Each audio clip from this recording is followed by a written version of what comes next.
Olá, tudo bem? Começa agora mais um programa da TV Hemocentro. O assunto de hoje é violência escolar. Para entrevistar o professor Sérgio Kodato, de quem eu vou falar daqui a pouco, eu fiz uma pesquisa, como todo mundo faz, uma pesquisa na internet, para saber como é que está o tema na rede mundial dos computadores. E algumas manchetes de jornais. Pai entra em briga de filhas e agride estudante na porta de escola. Policial é agredida por adolescentes em escola no Recife. Aluna pode ter visão comprometida depois de trote em escola no Rio Grande do Sul. Estudante mata outro dentro da sala de aula por conta de namoradinha da escola.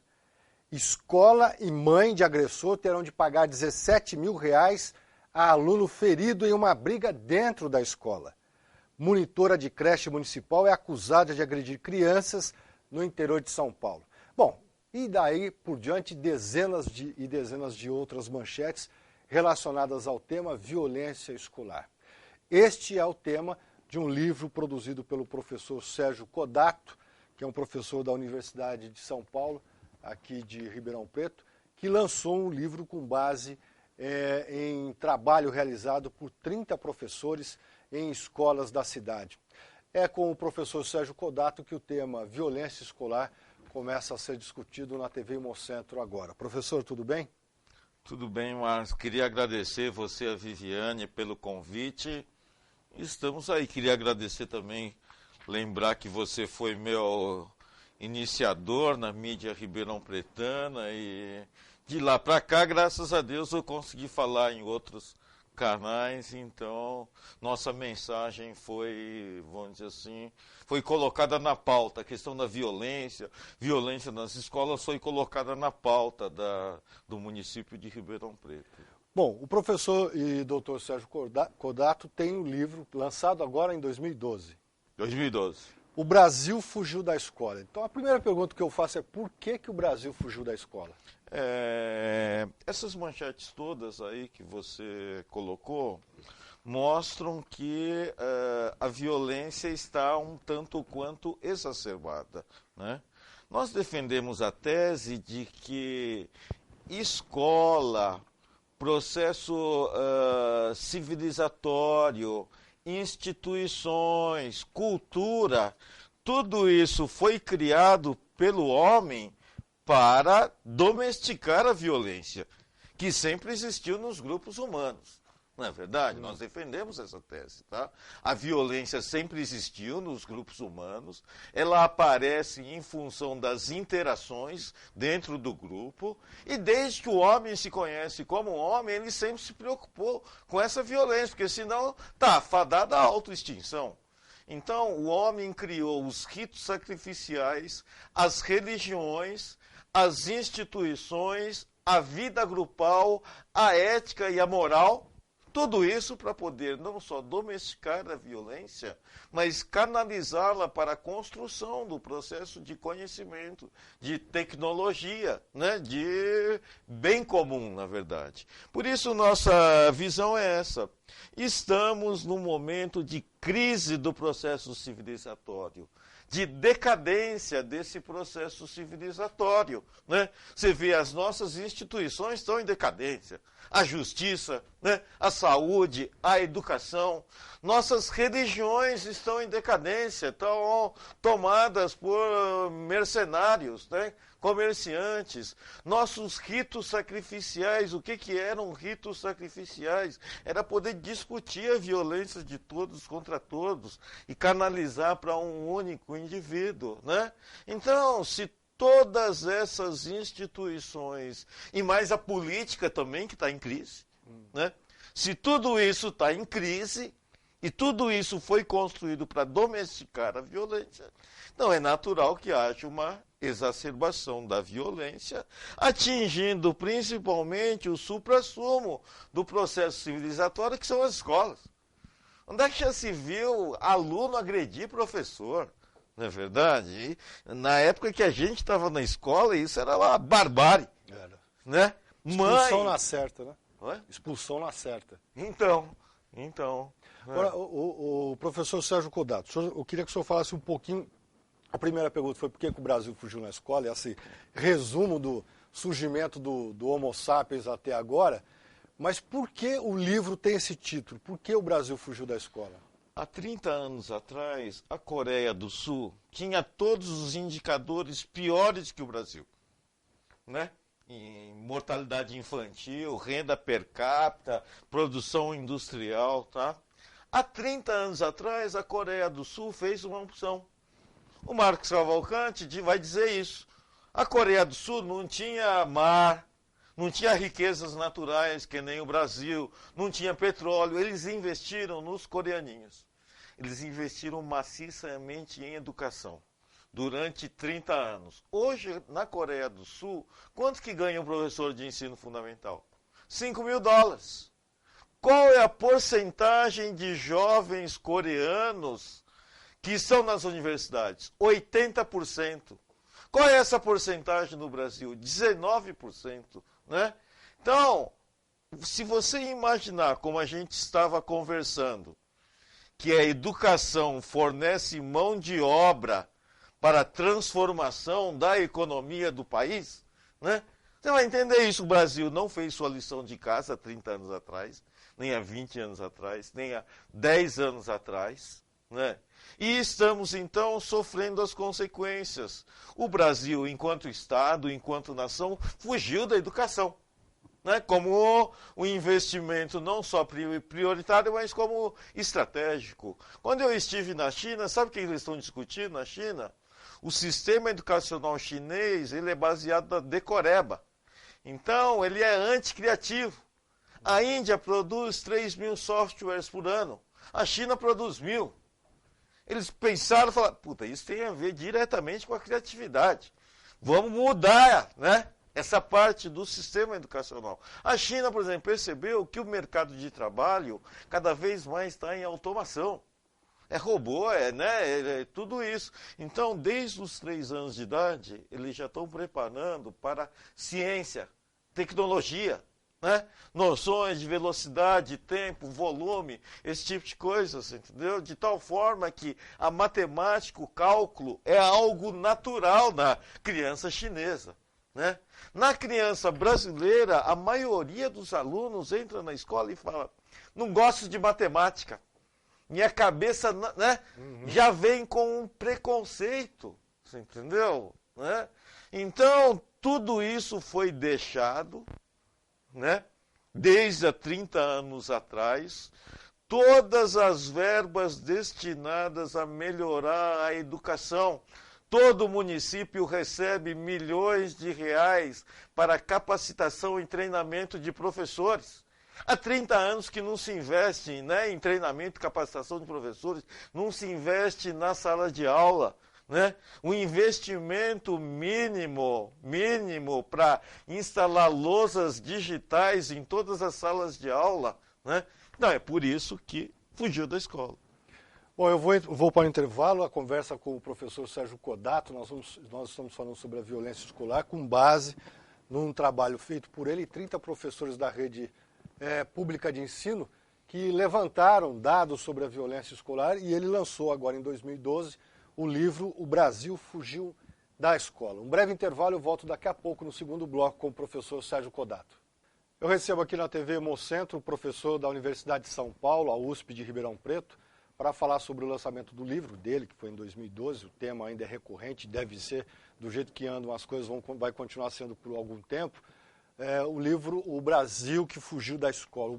Aliás, O Brasil Fugiu da Escola é o título do livro, que fala, que aborda o tema violência escolar com base no estudo feito por 30 professores, coordenado pelo professor Sérgio Kodato, em escolas de Ribeirão Preto.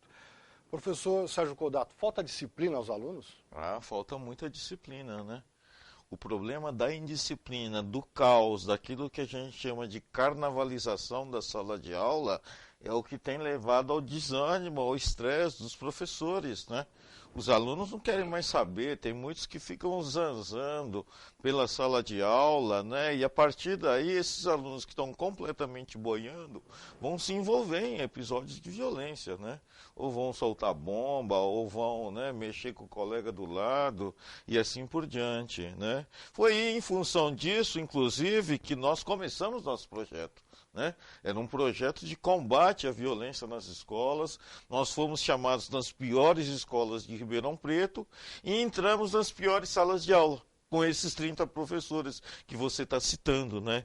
E procuramos intervir com base no que a gente chama de controle ativo da indisciplina.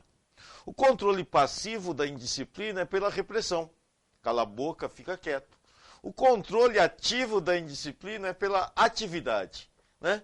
Então, nós entramos em salas de aulas e desenvolvemos oficinas de criação, expressão, oficinas de ciência, oficinas de fotografia, né? Onde você coloca os alunos para desenhar, né, para interagir em grupos, entendeu? Para produzir uma dramatização. Essa dramatização era filmada, né? Nós levamos filmadora para dentro de sala de aula, de tal forma a colocar os alunos consideráveis imprestáveis para produzir alguma coisa. E por que isso é importante? Quando o imprestável produz alguma coisa e você elogia, isso melhora a autoestima do indivíduo. Melhora a sua autoimagem, né? E, consequentemente, ameniza aquele tom provocador deles. Porque tem muitos que não aprenderam nem a escrever o nome. E a escola não está nem aí com esses indivíduos.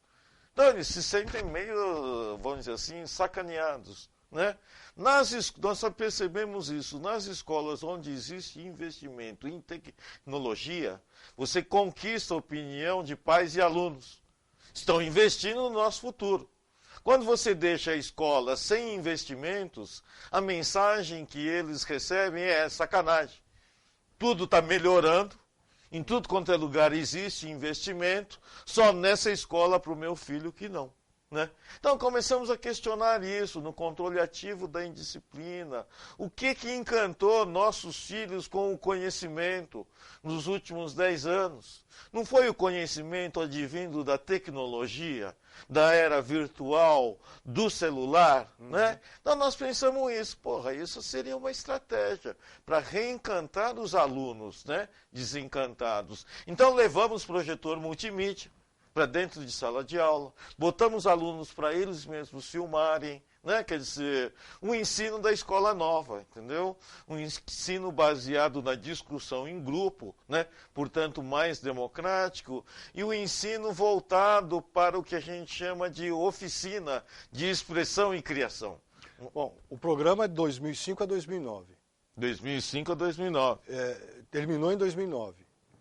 Não terminou em 2009. Terminou o relatório dos 30 professores envolvidos, aí nós pegamos os relatórios e escrevemos o livro. Né?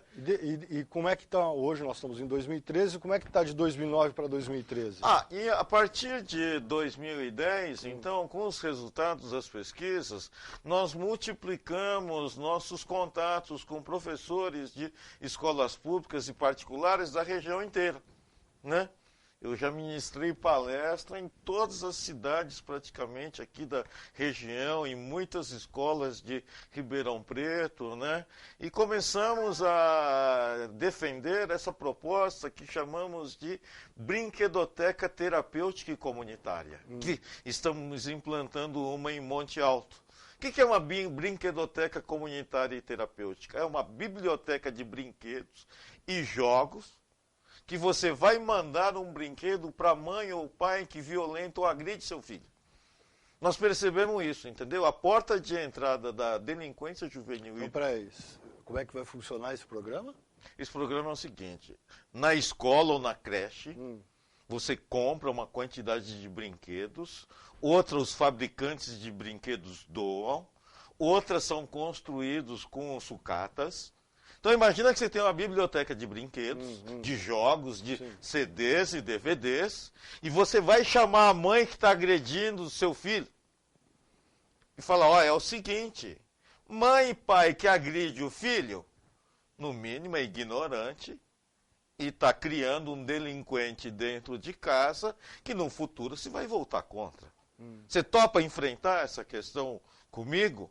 Topa. Então você vai levar esse brinquedo aqui e nos momentos de folga você vai brincar com o moleque. Você entendeu? Você vai se comprometer comigo a brincar com o moleque, né? O professor é orientado a prescrever o brinquedo. Isso já começou, vai começar? Isso já começou em alguns lugares, né? Então aí o que se percebeu? Né? Imagina que um pai que bate no filho, ó, vai levar para ler o Patinho Feio com o menino no final de semana. E vai vir semana que vem aqui. Qual é a resposta, Sérgio, do pai e da mãe? A resposta do pai e da mãe é o seguinte, a violência contra o filho está baseada num estereótipo. Você é burro. Você é um zero à esquerda. Na hora que o zero à esquerda começa a ensinar para o pai como é que se joga aquele jogo, nós percebemos que muda o olhar do pai sobre o imprestável. Porra, não é tão imprestável assim, caramba. Imprestável sou eu, né? É verdade, entendeu?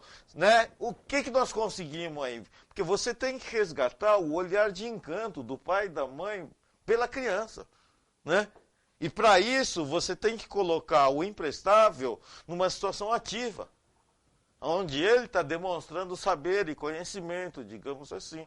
Você entendeu? Né? Ô, Sérgio, interessante esse programa, esse projeto que você está falando, e obviamente pode significar um ponto final na violência dentro de casa, que pode refletir nessa criança não violenta dentro da sala de aula.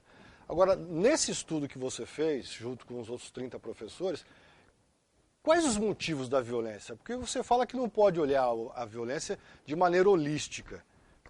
Não adianta querer pegar 200 motivos para explicar a violência.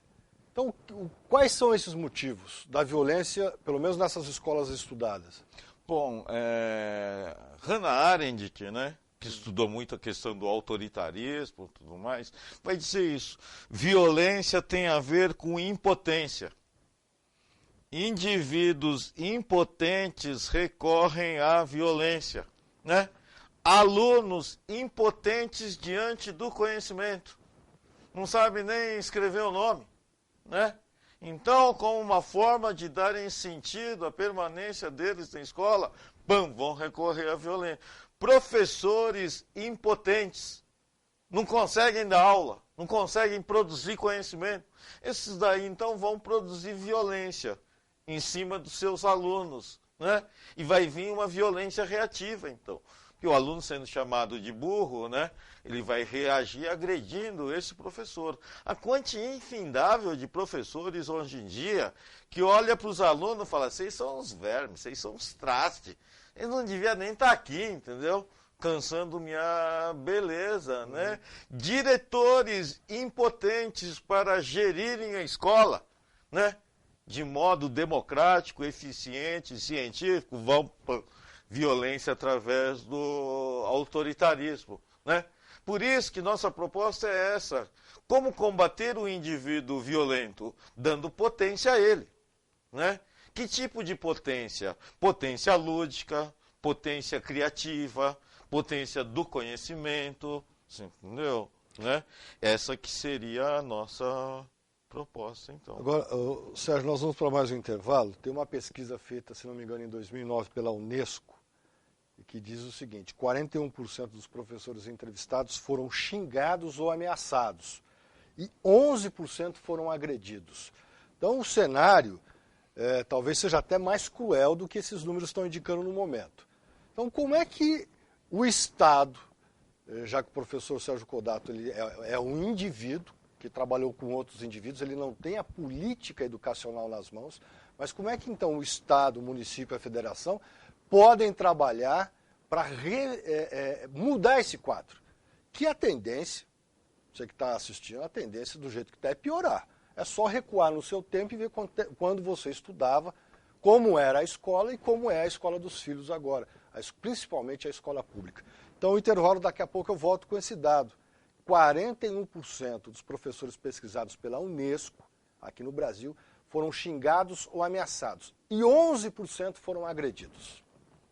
Estou conversando com o professor e doutor Sérgio Codato, professor da Universidade de São Paulo, em Ribeirão Preto, autor do livro O Brasil Fugiu da Escola, com base no relato de 30 professores que trataram a violência escolar na rede pública. Só da rede pública, né, Sérgio? Esses 30 professores. Bom, no bloco anterior eu trabalhei com esse dado para discutir com o Sérgio nesse terceiro bloco. 41% dos professores entrevistados pela Unesco já disseram que foram ameaçados ou xingados por alunos. 11% foram agredidos. Nesse cenário de guerra aqui, o Sérgio Codato é um indivíduo, os 30 professores individualmente trabalharam em 30 escolas diferentes. Isso é muito, mas muito pequeno para dar solução a um problema tão grave. Como é que a sociedade faz para essas práticas e outras, que certamente são práticas vitoriosas, possam ser aplicadas pelo Estado, pelo município, pela federação? Então, aí por esse dado você percebe que houve uma decadência do poder e da autoridade do professor dentro de sala de aula. O professor hoje em dia não pode mais reprovar aluno, praticamente, né? O professor hoje em dia não pode mais chamar a atenção do aluno. O professor hoje em dia já não pode mais, né, reprimir o aluno, né? Então, nós dizemos que todos os organizadores pedagógicos que você tinha dentro de sala de aula, desmoronaram, né? Por outro lado, os alunos mais indisciplinados e arrogantes, né, legitimados pela impunidade, perceberam que agressividade e violência é uma forma deles aparecerem na escola, né, pela intimidação, né? Outros alunos, tanto é que o tema do bullying aí foi colocado, né? Por outro lado também, o professor é violentamente agredido por causa disso, ele não está oferecendo o conhecimento. Escola é o lugar de um contrato, né? Eu recebo alunos que querem aprender e eu tenho que oferecer o meu serviço, que é o ensino, o conhecimento. Muitos professores, ou por incompetência, ou despreparo, ou por má vontade, não estão oferecendo. Tanto é que você pode ir nas escolas e ver que os professores que dão boas aulas, né, são queridos pelos alunos, são venerados até hoje, entendeu? Quais são esses que são agredidos? São aqueles que os alunos acham que não estão oferecendo o serviço adequado. Você acha que tem essa relação mesmo? Tem essa. Quer dizer, o professor que dá boa aula, ele está preservado dessa violência? Tem essa relação, tanto é que o nosso mantra era esse: para combater violência nas escolas, você tem que começar com uma boa aula. Antes de mais nada. A boa aula é que vai, né, organizar a sala de aula, vai chamar os alunos para o conhecimento, entendeu? Agora, você pode ver até mesmo na universidade, quando a aula é ruim, o povo começa a conversar, começa a sair de sala, né? O professor começa a ficar irritado, esse tipo de coisa. Por isso que nós estamos defendendo, junto à Câmara dos Vereadores, né, uma lei que diria o seguinte: olha, toda sala de aula no município de Ribeirão Preto, para ser chamada de sala de aula, teria que ter uma lousa digital, ou um projetor multimídia com um notebook, entendeu? Porque já não é mais possível, né? Você tem que ter aquilo que chamamos de implementos de poder do professor. Se o poder do cara está decaído, né, eu tenho que encostar a tecnologia do lado dele. Não podemos negar que a internet, né, melhorou em muito nossa inteligência. Nossa capacidade de armazenamento não está só no nosso cérebro, está na rede agora, né? Nossa capacidade de lidar com informações não está na nossa cabeça, está na rede. Hoje em dia, na universidade, você dá aula conectado na internet, qualquer, né, pergunta que o aluno faz. Agora, Sérgio, então, as políticas públicas teriam que estar voltadas para isso, né? Então, dentro dessa política pública, então, você fez o trabalho vai de 2005 a 2009. Então, um aluno com 12 anos, em 2009, mais 6, ele está com 18. Já entrou no mercado, muitos já entraram no mercado de trabalho. Mas esses professores aqui de 2005 e 2009, Eles foram alunos na década de 90 e já começaram a pegar essa fase, acho que até já a partir da década de 70, muitos falam que começa a decadência do ensino público, né? Então ele já pegou um ensino decadente, eu já peguei um ensino decadente, você já pegou na escola pública um ensino decadente.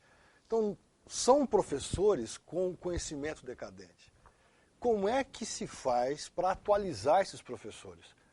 Porque se ele não tem capacidade de dar aula, às vezes não tem capacidade, não é porque ele é ruim, é porque ele não sabe dar aula.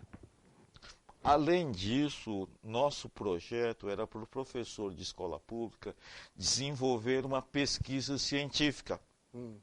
Nós fomos perceber que os professores de escolas públicas não sabem muito bem, hein, o que é ciência, o que é método científico e o que é raciocínio científico. Como é que o cara dá aula de química, física e não sabe a essência do método científico, né? Então, pensa bem, Marcos, esse professor que não domina o método e o raciocínio científico, como é que ele vai interpretar a violência? Ele vai interpretar de uma forma pré-científica. Ele vai atribuir ou a uma entidade externa, né, um demônio, alguma coisa assim, ou o tráfico de drogas que entrou dentro da escola, assim, entendeu?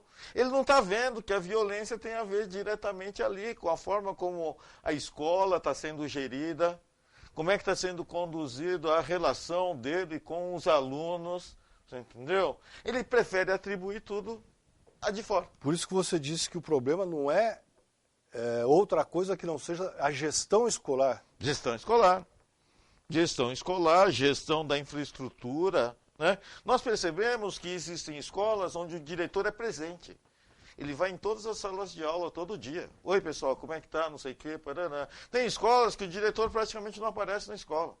Então, o que acontece com isso? O diretor ausente vai levar o professor ausente dentro de sala de aula, né?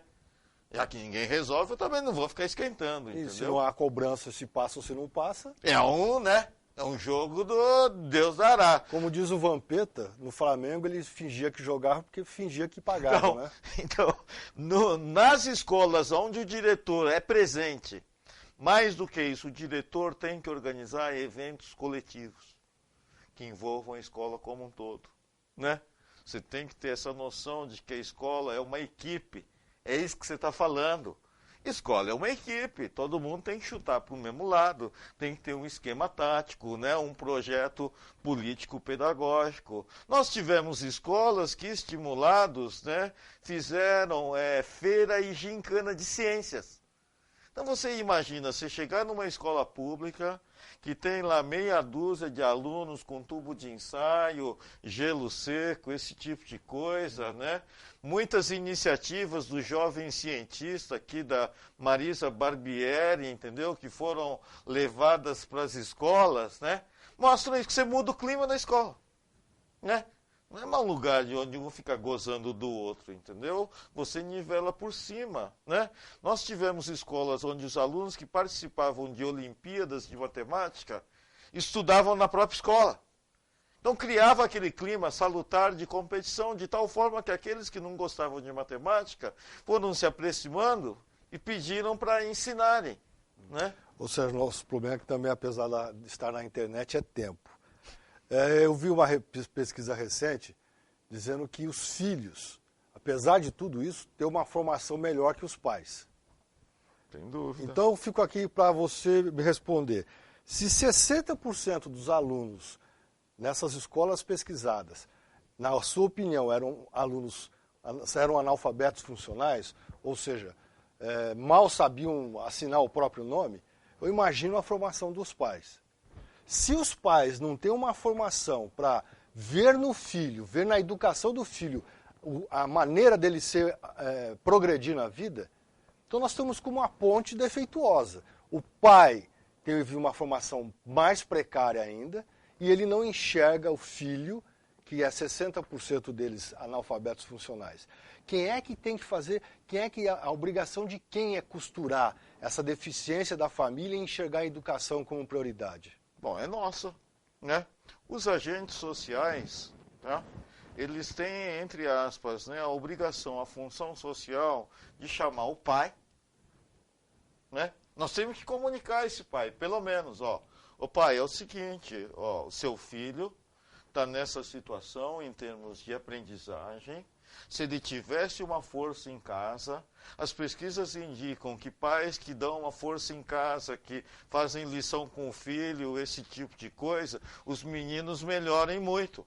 Então, o senhor tem essas duas opções. Continua batendo no seu filho, judiando e olhando para ele desse jeito, ou você pode se ajudar a ajudar ele, entendeu? Através disso, né? Nós temos que dizer a eles isso. Se eles vão mudar ou não, não importa, entendeu? Mas nós temos que vincular. Por quê? Porque é isso que estamos discutindo no livro. Se perdeu o sentido do que é escola. Antigamente, nós entrávamos na escola pequenininho e sabia que estava construindo o futuro ali, né? Você ia ter que ralar muito, mas se você ralasse, você ia, né? Uhum. Hoje em dia, você pergunta ao pessoal, por que está indo na escola? Não sei, acho que é por causa da merenda, né? Pelas meninas. Socializar. Convívio social, entendeu? Mas se perdeu o sentido de futuro da escola, né? Isso nós temos que dizer para os pais. Esse que é o mínimo. Mas só dizer não adianta, nós percebemos isso. Por isso que foi montado esse projeto Brinquedoteca, né? Que é uma forma de você acelerar essa interação. Por isso foi montado o projeto Escola de Pais, né? Em vez de chamar os pais só para dar bronca, vamos dar introduções de informática para vocês, né? Vamos dar noções de ensino e aprendizagem, entendeu? Vamos dar noções de matemática. Você percebe que é por aí que você combate a impotência existencial das pessoas, né? Bom, para encerrar, no seu livro, estimula a seguinte pergunta: qual é o sentido de ser professor diante de tudo isso? Aí eu pergunto, qual que é o sentido de ser professor? Então, ou nessa situação, ou numa situação que seria ideal? Nessa situação, o sentido de ser professor virou adoecimento. Nós começamos a nos preocupar, porque nós começamos a receber muitos professores, né? Com estresse, com síndrome do pânico, a sala de aula, com câncer, com depressão, né? Muito professor tomando tarja preta, esse tipo de coisas, entendeu? Né? E o sentido do ser professor está nisso. Nós não vamos ganhar muito dinheiro, o negócio é o conhecimento, a sabedoria. É por aí que vai resgatar a autoridade da figura do professor. O professor, tendo conhecimento, tendo uma infraestrutura tecnológica, ele tem condições não só de dominar esses alunos, mas encantar os alunos. O sentido de ser professor é uma parceria com o aluno, não essa oposição que está havendo aí, né? Bom, no sentido mais geral da sociedade, eu posso dizer que, mesmo que o Brasil tenha fugido da escola, graças a Deus que as condições históricas do país estão apontando para uma necessidade de transformação educacional. A transformação educacional não se dá pela vontade das pessoas, não é pela vontade da elite, não é nada disso. A transformação vai se dar pelo modo de produção. Você está vendo aí que o Brasil já está se ressentindo em termos de produção industrial, de competição, de mercado de trabalho, de crescimento no PIB, já está se ressentindo de uma educação melhor, né? De uma educação inovadora. É muito desperdício, né, que nós praticamos nesse sistema educacional, entendeu? Então o modo de produção, é a sociedade, é a economia do país que está exigindo uma transformação. E é por isso que nós acreditamos que, né, nós estamos no sentido certo aí, historicamente colocando. Bom, ok, eu agradeço aqui a participação aqui na TV Hemocentro do professor Sérgio Kodato, autor do livro O Brasil Fugiu da Escola, um relato de 30 professores da rede pública que narra a violência nessas escolas e soluções que eles encontraram junto com o professor Sérgio Kodato para terminar com essa violência e estimular a participação do aluno e o crescimento deles, inclusive na área profissional, porque talvez seja essa a razão mesmo. Se não for a produção exigir uma mudança de comportamento educacional, provavelmente nós vamos continuar do jeito que está. Como os governos querem, obviamente, a competição é que forma os governos, ninguém vai querer perder para a China ou para a Coreia. Talvez demore um pouquinho mais, mas o Brasil vai chegar lá, né? Talvez ainda está vivo. Nós estaremos vivos? Na verdade, o Miguel Nicoleles, né, ele mostra isso, que nós podemos criar uma revolução em 30 anos. Basta você acoplar centros de pesquisa e universidades a ensino de primeiro e segundo grau, creches e maternidades. Porque hoje em dia está tudo solto. A universidade não tem nada a ver com as creches. Né? Aliás, esse é um bom assunto para depois, o papel da universidade nessa crise. Exatamente. Bom, obrigado pela sua participação aqui na TV Hemocentro, obrigado ao professor Sérgio Kodato. Se você se interessou pelo assunto, O Brasil Fugiu da Escola, um livro do professor lançado em 2012, que trata a violência escolar e soluções para elas. Muito obrigado, até o próximo programa, até a TV Hemocentro.